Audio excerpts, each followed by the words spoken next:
You're listening to the 49 Carats Podcast, a 49ers Goldmine production with Stephanie Sanchez.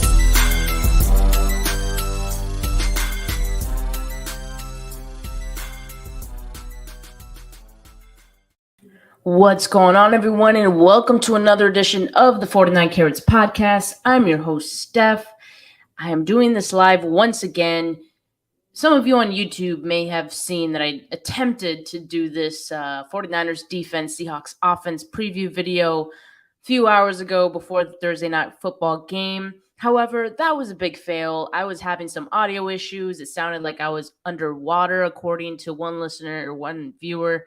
And I think I fixed the issue, and hopefully my audio sounds okay to you guys now. I tested it out before I went on, so we're all systems go. What's going on, Tanya? Thanks for coming by to watch. Dawson said the mic is fire. Okay, we are good to go then. Thank you so much, Dawson. So let's pretend, earlier did not happen, right? And we're going to go through this all once more, starting with this week in 49ers history. September 14th, 2015, the 49ers played in their black alternate uniforms for the first time. You guys know which ones I'm talking about. The black jerseys with the red numbers and the red letters. Some fans feel very strongly about these uniforms, okay? And so I'm curious to know what you guys thought of those. Do you have strong feelings about them too? Did you love them? Did you hate them?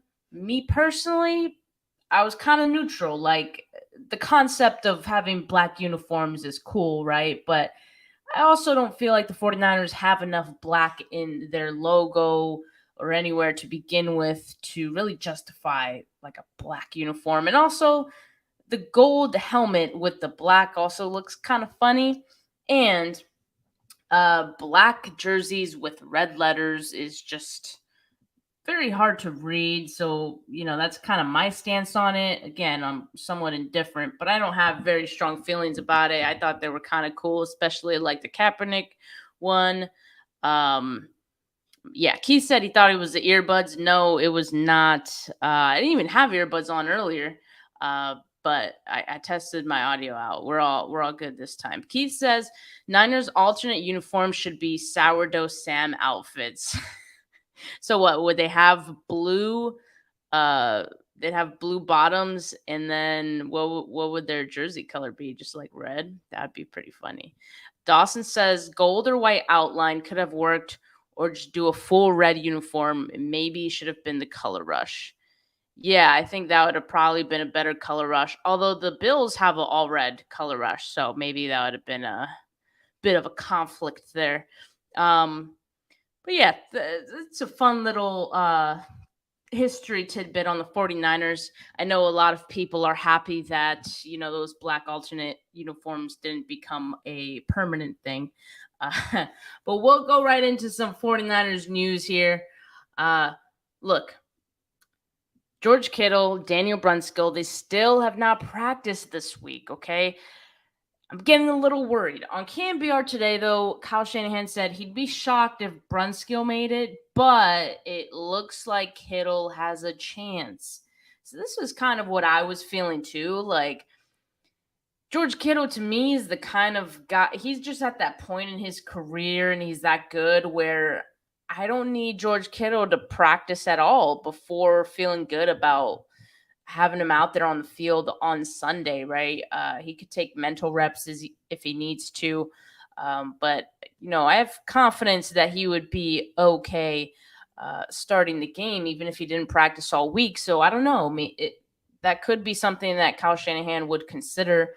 But we'll have to wait and see. Friday, of course, would be the final day to really gauge whether or not it'll come down to the wire on Sunday. If he practices at any capacity Friday, I would say he has a pretty good shot of playing. But yeah, I have a feeling this is going to come down to it. And so we'll just have to wait and see on George Kittle. But obviously, all of us would really like him to play. I feel like the team definitely missed him in that week 1 game. Other bit of news, the 49ers worked out former LSU shout out Dawson, former LSU cornerback Kerry Vincent Jr. Vincent was a 2021 7th-round pick for the Broncos, who was later traded to the Eagles. And obviously now he's a free agent, and that's why the 49ers are working him out. By the way, the 49ers have one final spot on their practice squad as of right now. So maybe Kerry Vincent is someone that they're just considering to add on to their practice squad. Who knows? But just thought I'd update you guys on that. But let's get into it, right? Let's get into this 49ers defense, Seahawks offense, week 2 preview, okay? And we're going to start with the defensive line. I love to start with the trenches. And before we do that, like I want to talk about the Seahawks offensive line, because I feel like, for a couple years now, we've felt like the Seahawks offensive line has been, a weakness. And they've really emphasized the offensive line, and it's kind of funny, especially this offseason, this draft, they made it a big point to address offensive line, and it's just kind of funny that, they did all that until after Russell Wilson left. But anyway, if you see here on the screen, so in 2021, they had, these are the starters that they had over here on the left. And on the right, you will see the starters for 2022. So you will see they have 3 new starters on their offensive line this year, 2 of which are rookies, draft selections from this year's class, starting with left tackle Charles Cross. Charles Cross was actually the Seahawks' first-round pick in this year's draft, tackle out of Mississippi State. In week 1, Charles Cross had a 52.5 PFF grade, so he didn't have the best debut, and his second challenge is going up against Nick Bosa. So Nick Bosa has, I guess, the pleasure of, going back-to-back games, with going up against inexperienced tackles, right? So this time on the docket is Charles Cross. And so I think there's an opportunity for Nick Bosa, to really exploit that matchup and have a strong game going up against Charles Cross. At left guard is Damian Lewis. You'll notice Damian Lewis, he actually was a starter for the Seahawks last year. So he's one of the 2, remaining starters from the previous season. Damian Lewis did not play in week 1, though, versus the Broncos. So really he did play in week 13 last season against the 49ers, in which he allowed 1 hit and just 1 pressure. Oh, sorry, that stat is from week 4. So in week 4 against the Niners, he allowed 1 hit and just 1 pressure. He also did not play in week 13 last year versus the 49ers. So that's Damian Lewis. And then the center, Austin Blythe. I meant to, let me see here. I meant to look him up, his previous team. I don't think I saw that, but I could look it up really quick. But Austin Blythe, also a new starter on this Seahawks offensive line. And let's see. He was, okay, well, let me see. Oh, he was with the Kansas City last season, but it didn't look like he played many snaps last season for Kansas City. And prior to that, he was with LA. I'm assuming the Rams. So, yeah, that's the story on Austin Blythe. If he was with the Rams, then I would assume that the 49ers, are pretty familiar with him. Last week against Denver, he had a 46.9 overall grade. Although pass blocking was really good. He had a 77.6 PFF grade. Austin Blythe is the center. Let's see here. And then we have the right guard, Gabe Jackson. Gabe Jackson, the other returning starter for the Seahawks offensive line. In week 13, Jackson gave up 1 sack, 1 hit, 3 hurries, and 5 total pressures versus the 49ers. And last week versus the Broncos in week 1, he gave up 3 pressures. So, I feel like there's some opportunity there. And then finally at right tackle, the Seahawks have Abraham Lucas, new starter, also a rookie, the Seahawks 3rd-round pick from this year's draft, and he's pretty solid. I was a fan of Abraham Lucas, going into the draft. So, yeah, I mean, I think he's going to be good for them for quite a while. So, yeah, that's the Seahawks offensive line. Let's talk about some of the good run blockers that they have in this unit. I would say Abraham Lucas, definitely one of the stronger offensive run blockers on this offensive line. He will see plenty of Samson Ebukam in this game. Right guard, Gabe Jackson, I would also consider a pretty good run blocker, and he probably sees a lot of Eric Armstead in this game. Some bad blockers, Austin Blythe, the center, he'll see a lot of Javon Kinlaw and Hassan Ridgeway, maybe some Eric Armstead. I feel very good about this matchup for Javon Kinlaw, and Kinlaw being able to clog up the middle and get some penetration, to make some run stops. And Hassan Ridgeway, who I feel is, he was one of the underrated signings going into this season for the 49ers that I feel is going to help out a lot in run defense. So I feel good about the matchup going up against Austin Blythe in the middle there. And then some good pass blockers.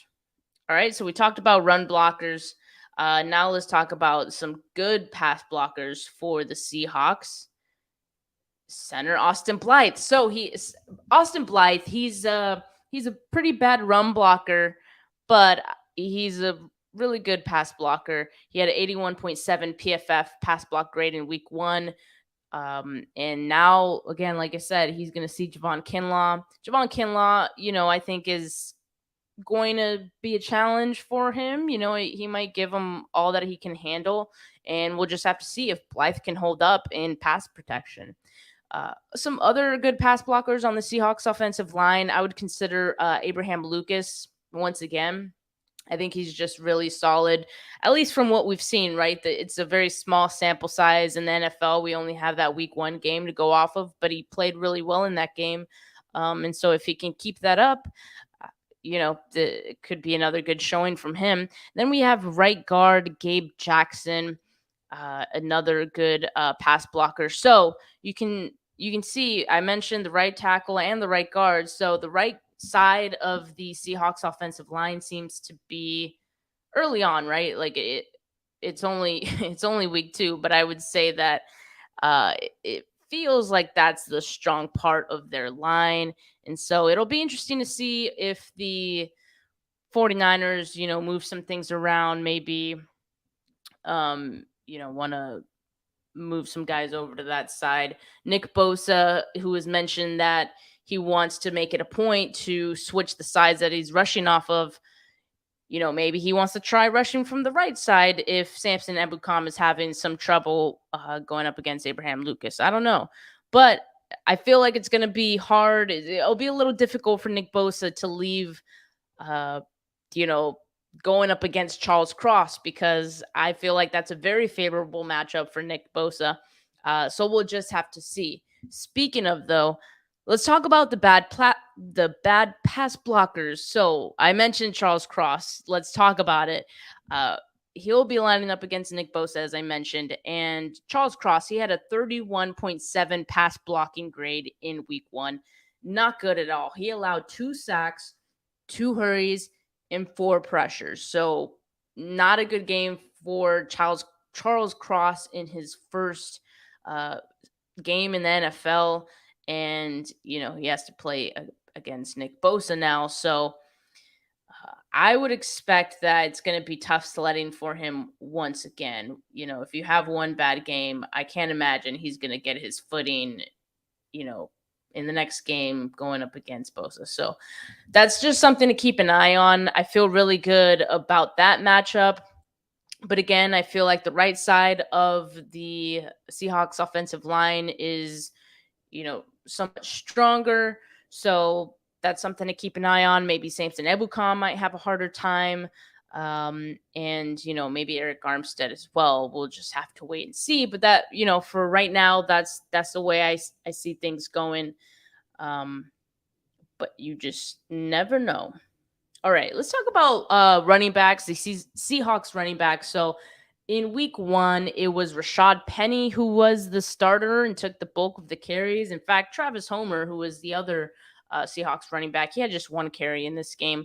Rashad Penny had 12, good for 60 yards and 5-yard per carry average versus the Broncos. Back in week 13 versus the 49ers, Rashad Penny had 10 carries for 35 yards. So, Rashad Penny, I feel like, there's always potential for him to potentially, break off a decent run. But I feel like the 49ers, he's not someone that scares me going up against the 49ers. Although I will mention Kenneth Walker. He's the Seahawks' 2nd-round pick in this year's draft. He was inactive in week 1. He was still recovering from a hernia. Pete Carroll said he is set to play in week 2. Running back out of Michigan State. It'll be interesting to see how much he plays, right? Because he has missed a lot of time leading up to the season, a good portion of camp. And so him being a rookie, a lot of those snaps, those practices are really important for some of these young players. You definitely want to ramp a guy up maybe. So I'm not sure how much Kenneth Walker actually plays in this game.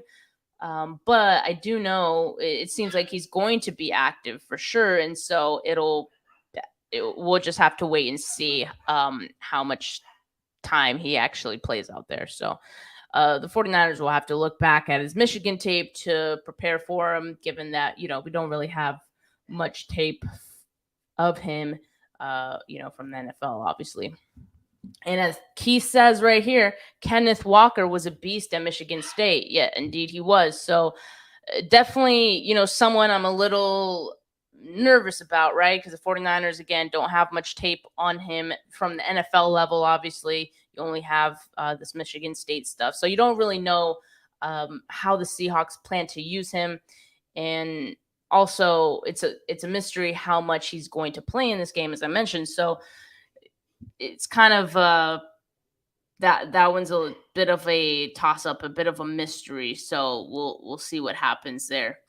But that's something I'm a little not nervous about, but just unsure how that's going to go. So let's talk about the 49ers run defenders, right? I would say, I think I could safely say after week 1 that Talanoa Hufanga was probably the best run defender for the 49ers after that week 1 game. And so if he can just keep up that same performance, he's pretty much acting as a 4th linebacker, playing a lot of snaps in the box. And if he can just do what he did in week 1, I'm going to feel very good about, anything that the Seahawks throw the 49ers way in terms of, running the football. Hufanga in week 1 had a 80.1 PFF grade for run defense, 6 tackles on run plays, one of those being a tackle for loss. Keith says Rashard Pennywise, I like that. Pennywise is going to be luring defense in with the red balloons. I like that. That's funny. I literally just watched the movie It for the first time, the newer version, last week. It was pretty good. I didn't think it was that scary, but I thoroughly enjoyed it. But anyway, yeah, so Talanoa Hufanga, we're not worried about. But let's talk about some of these linebackers, right? Because at times the linebackers are going to need to be involved in run defense as well. Azeez, he had a 78.4 run defense grade in week 1, 3 tackles on run plays. 2 of them were stops, which PFF defines as a negative play for, the offense, right? So he caused 2 negative plays for the Bears pretty much on his run stops. And then Fred Warner had a 71.5 run defense grade, 2 tackles, 3 assists on run plays, 2 stops and Dre Greenlaw had 4 tackles on run plays, all considered stops, 65.7 run defense grade. And kind of like, I want to say unexpected, but kind of underlying, I guess, positive from week 1 was also that Nick Bosa had a productive day defending the run. He had 4 tackles at the line. And, if he can keep that up as well, I think that's something that I certainly will feel good about going into this game and, being able to stop the Seahawks run game. Especially if Kenneth Walker is going to be out there, you want to get all your guys on the defensive line involved. Hassan Ridgeway, as I mentioned a little bit ago, also someone in this defensive line rotation who is going to be very important in run defense. Versus the Bears in week 1, he had a 65.9 PFF run defense grade, good for 1 tackle and 2 assists. And again, he's part of the rotation, so he's going to be one of those guys whose role is pretty, specific. He's going to go in there in certain situations and also to give some of the starters a breather. But, on obvious run plays, I'm sure he'll be out there, and, he's pretty solid at that. So someone I'm looking forward to, and I would look for him to have a good game in week 2 here. But we talked about the linebackers, the 49ers linebackers, that is. So let's talk about the linebackers matchup with the Seahawks tight ends, because as we know, the Seahawks for a few years now have liked to get their tight ends involved. And in week 1, it looked no different. Literally, I'm pretty sure all 3 of the Seahawks tight ends that were active in week 1, they all got a reception, at least 2 receptions, actually. Will Dissly had 3 receptions for 43 yards. I think Dissly was the one that had the touchdown as well. And he's also a great blocker. That's another thing I wanted to mention about Dissly is that, how I was mentioning that the left side of the Seahawks line is not very strong. If Charles Cross struggles, it might make sense for the Seahawks to put Dissly over on that side, have him help out against Nick Bosa as well. Just give him an extra, hurdle to jump through, I guess. I would expect to see that from the Seahawks to, kind of keep Nick Bosa at bay a bit.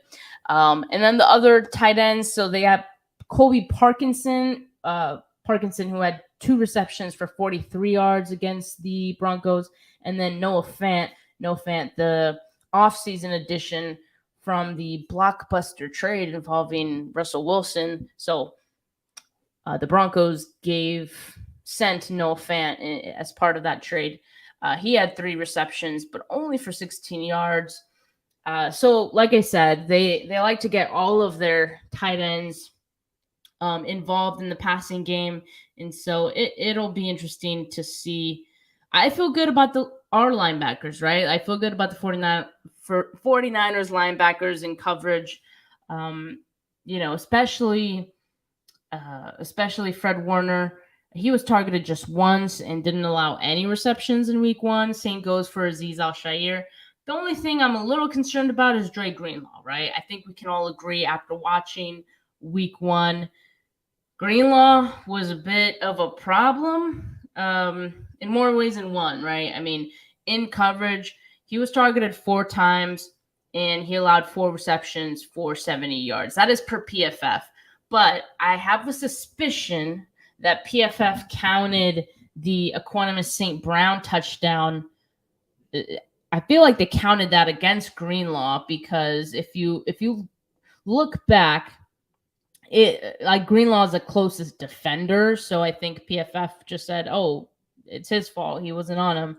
But if you watch that over, and if you watched my last episode where we looked at some all 22, and I showed the tweet from Rich, it was actually Tashawn Gibson who should have, stayed with St. Brown, off the snap on that play. So I don't really put that one on Greenlaw. But anyway, I'm getting sidetracked here. But even if that St. Brown touchdown doesn't count against Greenlaw, he still allowed three receptions on 3 targets, which is not good. I mean, you gotta do at least one incompletion, man. You gotta force at least one incompletion. So I'm a little worried about Greenlaw in this game, but we'll just have to wait and hope that he has a better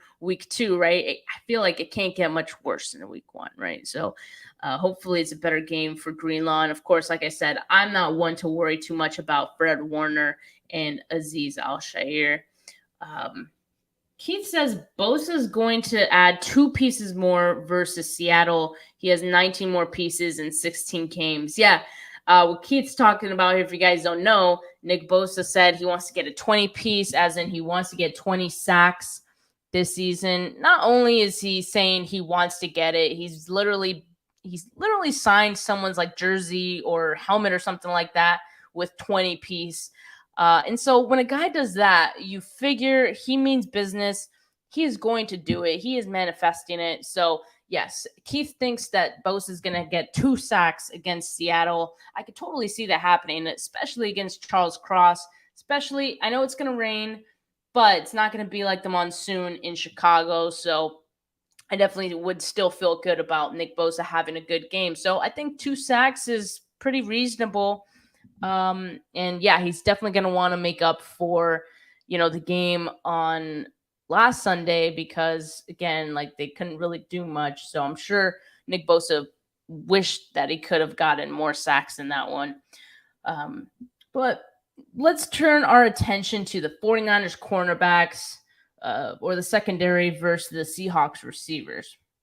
Let's talk about DK Metcalf, okay? DK Metcalf, he's going to be going up against Charvarius Ward. For some reason, DK Metcalf, I used to really fear going up against the Seahawks with Metcalf and Russell Wilson because, I feel like what Russell Wilson does well played very well into Metcalf's strengths. And so I feel like the expectations for Metcalf have to be kind of dialed back just slightly, given the fact that Geno Smith is now the quarterback. He looked great, by the way, in week 1, and happy for him. What was the quote he said? He said a freaking bar after that game. He said oh my God, what was the word? He said it was like they counted me out. Say it in the comments, guys. Help me out here. But it was a bar. Anyway, DK Metcalf. I feel like he has his ceiling, right, has lowered, I think, a little bit with Geno Smith. And if you look back at the game against the Broncos, he's running a lot of out routes and a lot of intermediate routes. Thank you, Dawson. Yeah, Geno Smith said they wrote him off, but he didn't write back. There you go. That's a bar right there. I love it. So Geno Smith, easy to root for, but obviously this week, not going to be rooting for him, right? And Metcalf, of course, like I said, running a lot of out routes, intermediate routes, and he was going up against Patrick Surtain, second-year corner, who is, a riser as a corner in the game. I think he's probably he's going to be one of the better corners in, next few years. So Patrick Surtain, definitely not a slouch. He's a good matchup.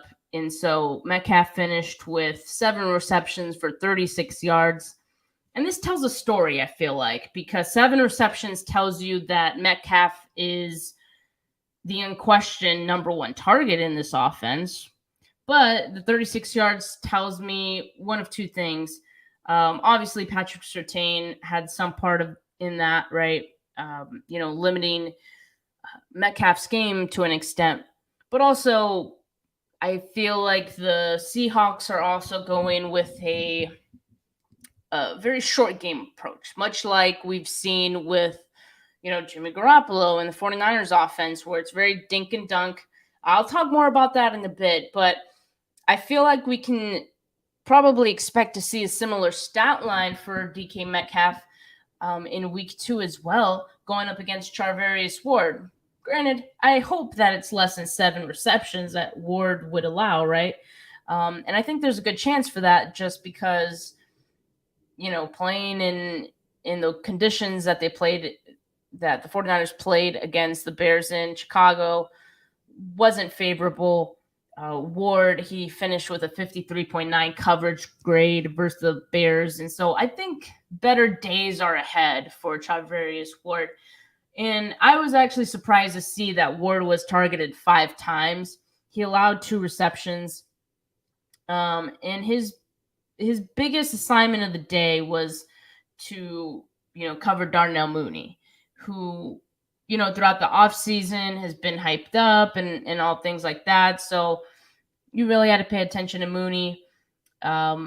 Mooney was targeted 3 times, recorded just 1 reception for 8 yards. But again, I mean, the weather could have played into that. But anyway, I feel like Charvarius Ward did a great job covering Mooney in that game, all things considered. So now he goes up against DK Metcalf. A bigger challenge, obviously.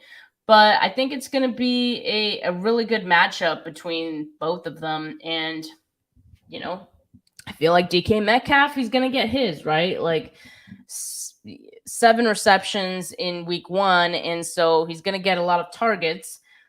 So he's probably bound to get his. He's going to get some receptions. But I think the big thing is just limiting him to those short plays. I can live with 7 receptions and 36 yards, right? That's not going to hurt you too much. So, I feel good about the matchup.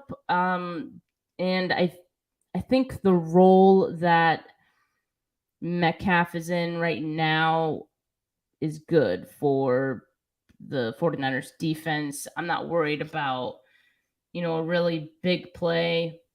But we'll have to see. I'm just basing this off of week 1, right? I mean, week 1, small sample size. So, the Seahawks could try something else in week 2 against the 49ers. But overall, I feel like it's going to be a great matchup between Charvarius Ward and DK Metcalf. Get your popcorn ready. Now, the other Seahawks receiver, Tyler Lockett, he's been a Seahawk for what feels like forever. And so he's going to be going up against Emmanuel Moseley and to some extent also Samuel Womack. Lockett lined up outside 58% of the time in week 1 and about 42% from the slot. On Monday versus the Broncos, he had 3 receptions for 28 yards. So again, not a lot of yardage to go around here in this Seahawks offense, at least in that week 1 game. And Moseley versus the Bears, he had a 62 coverage grade in week 1. And he wasn't targeted, though. So I don't know how that PFF grading works sometimes. They're kind of weird. I mean, Moseley wasn't targeted, but he had a 62 coverage grade. So not sure. They had him as having 2 missed tackles, though. So maybe that's why.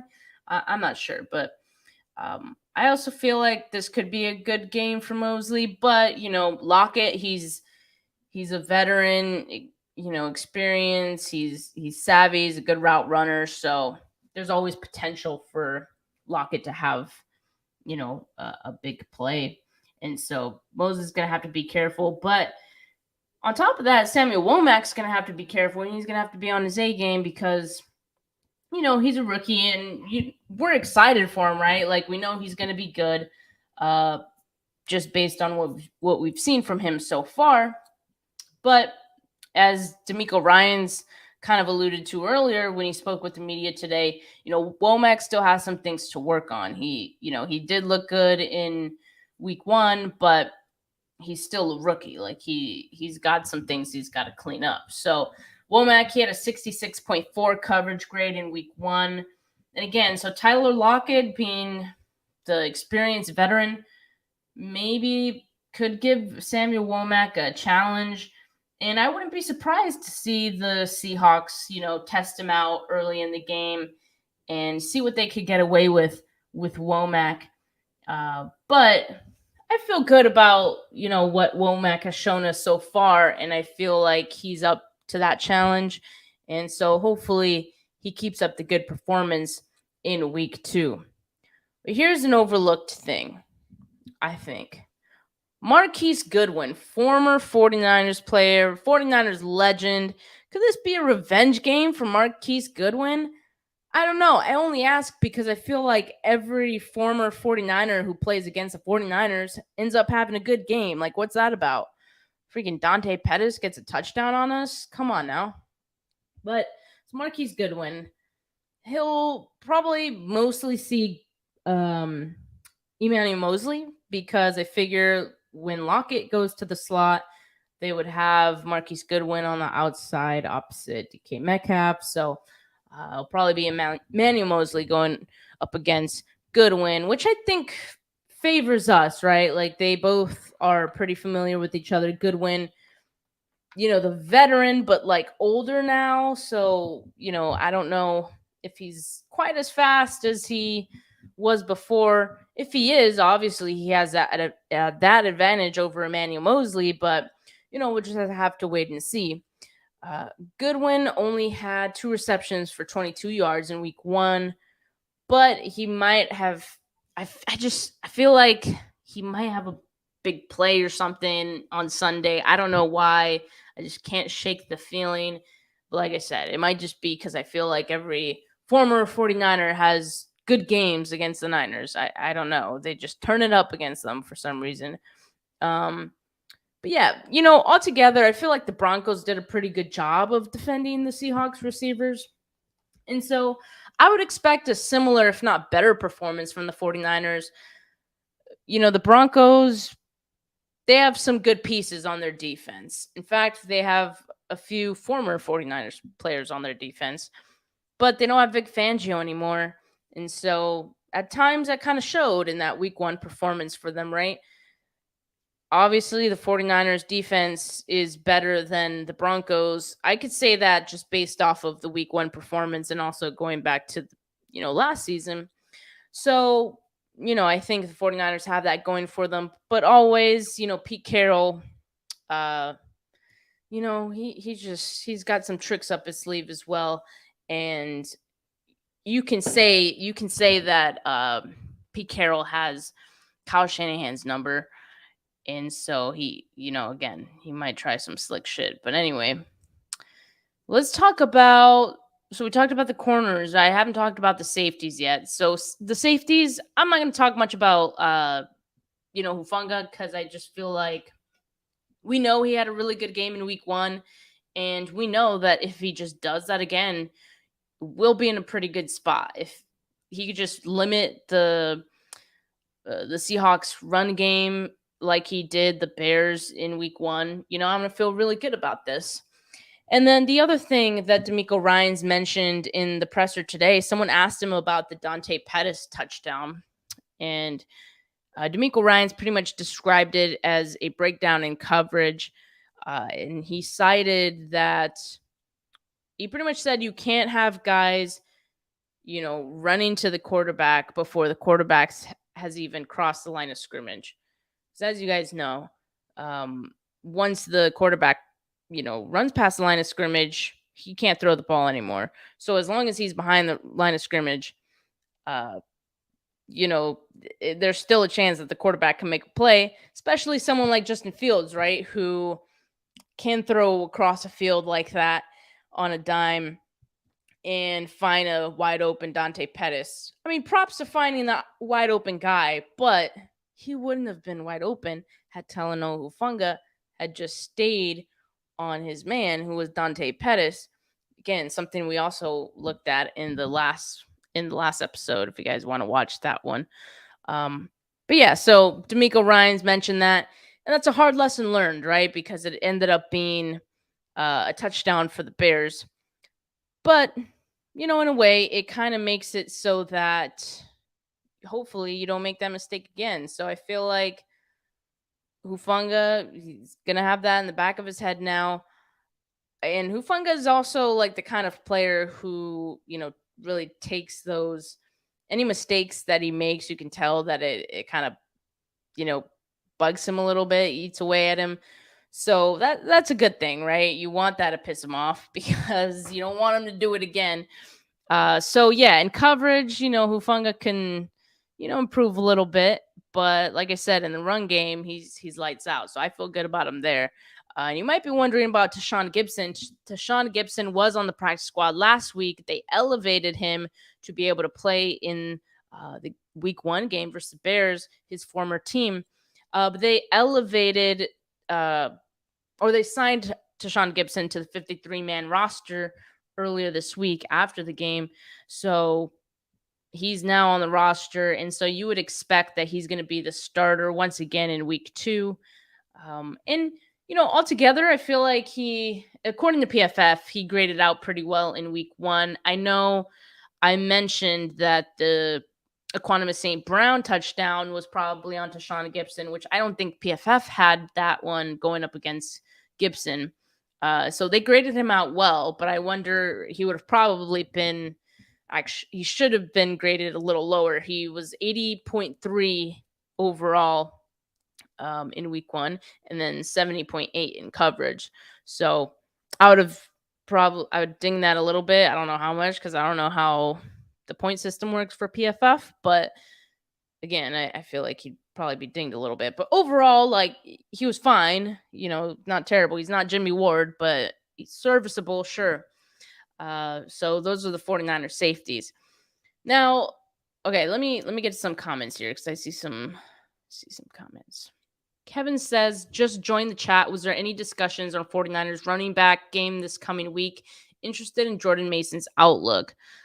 Kevin, I'm going to be doing a 49ers offense versus Seahawks defense preview tomorrow.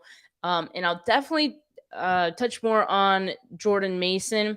But, just to give you a little bit on Mason, his outlook, honestly, I feel like Jeff Wilson Jr. is going to remain the RB1 in Elijah Mitchell's absence. He's going to be the main guy just because he has the experience in this offense. And also, he has experience as a pass protector too, which, Ty Davis-Price, Jordan Mason still have to prove.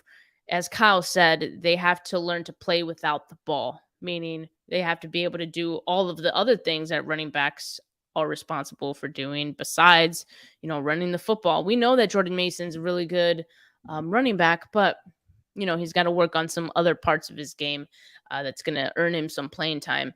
So that being said, like I said, I think Jeff Wilson Jr. is going to be the main guy, and it will be interesting to see. It might just be a hot hand approach after that, or whoever, has looked the best in practice as far as like the pass protection goes, like I said.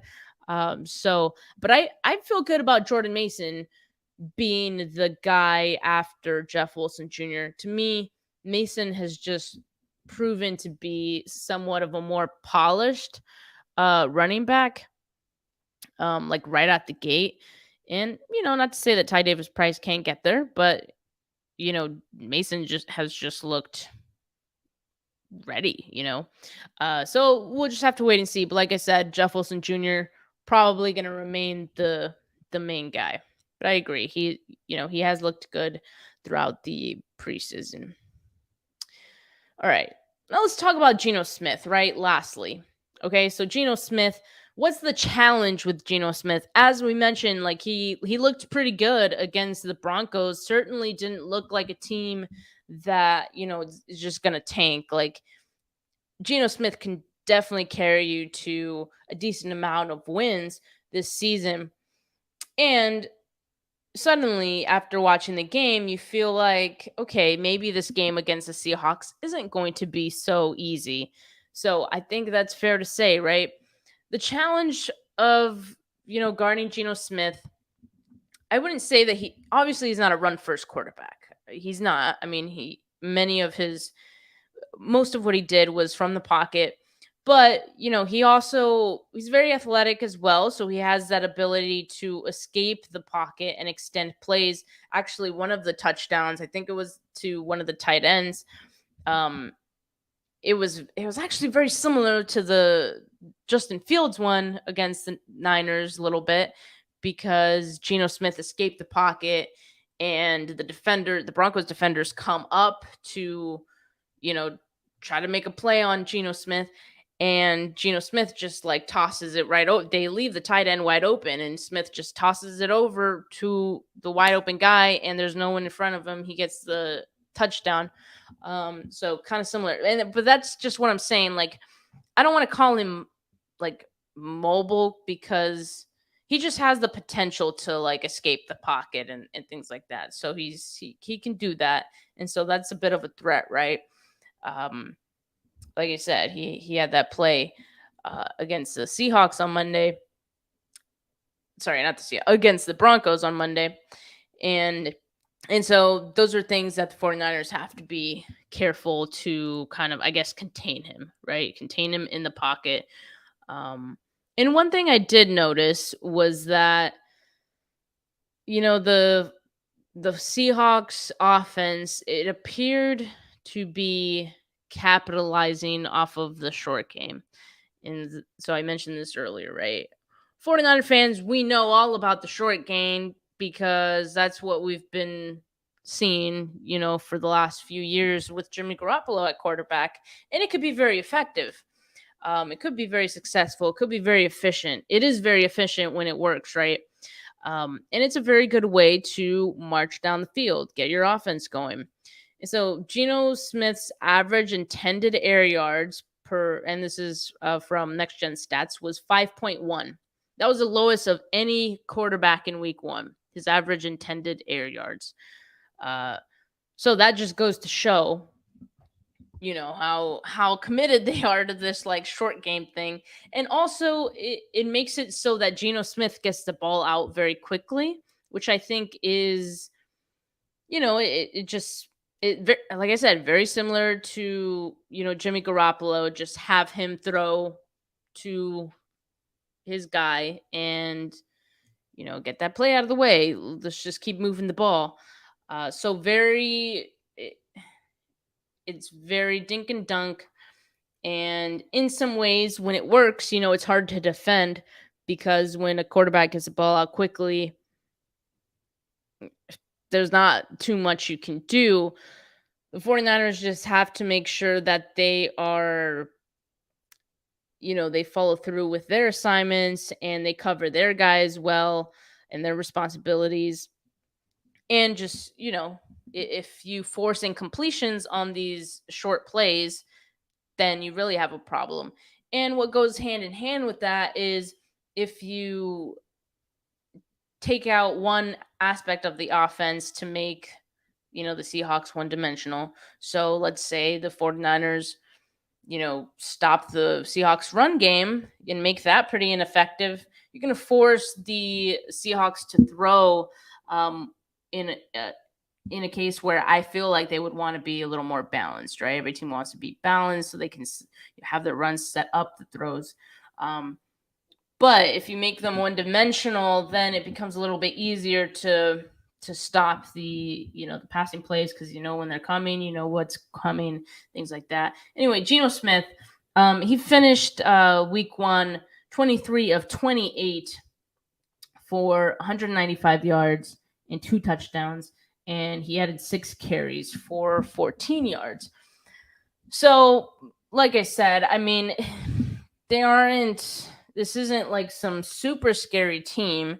I do feel like the 49ers are a better team than the Broncos right now as a whole. I don't think that's really debatable, right? But so even though Geno Smith did prove to be a little bit more of a challenge than I think we thought he would be, I think the 49ers can, squeeze this out. And I'll talk more about the offense tomorrow, but I think where this game is going to need to be won is on offense, right? We know what the defense can do, and we feel good about them being able to do that. But what needs to happen is offense needs to go out there and get points. So that's what the show's going to be about tomorrow. I'm going to be looking at the 49ers offense and how they match up against the Seahawks defense. But that's pretty much today's episode. Right now, we covered the 49ers defense and how they match up against the Seahawks offense. And from there, I'll just start getting ready for tomorrow's episode. But thank you guys so much for watching. Make sure you subscribe to the channel if you are not yet. Make sure you like this video if you have not yet. And I appreciate all the love and all the comments. And yeah, I'll talk to you guys tomorrow for that next preview, the 49ers offensive preview of week 2. Have a good rest of your night, guys. Peace.